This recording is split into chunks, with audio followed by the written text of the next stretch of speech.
Hello there, kia ora. Yesterday, the Waitangi Tribunal released its interim findings on David Seymour's Treaty Principles Bill.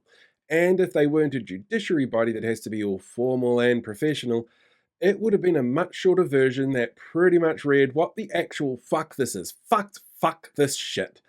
You see, they noted that by engaging with this policy, our Prime Minister, on behalf of the Crown, who told us he was an expert negotiator before collapsing faster than a house of cards trying to hold up an anvil when it came to setting up his coalition, is sanctioning a process that will take away Indigenous entitlements and a breach of the duty the Crown has to act in good faith and reasonably as a Te Tiriti partner.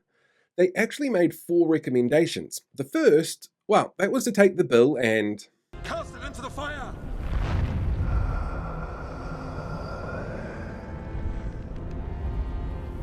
Destroy it! that the Crown should put together a Māori Crown's Relations Committee to oversee Te Tiriti policies that the Crown proposes, that the review policy should be put on hold so that there can be some actual collaboration instead of telling Māori that they've collaborated because David Seymour thinks talking to himself in the mirror is the same thing as engaging Māori on issues, and that the Crown should consider ways to undo the damage it's caused in Māori Crown relations over the past 10 months. In response, Seymour said he actually didn't hate the report despite the criticism, calling it an important step in the national conversation he keeps saying he wants, before using it as an excuse to do the whole sales pitch that he has for the bill with all of the classic hits like, "Are we a modern democracy?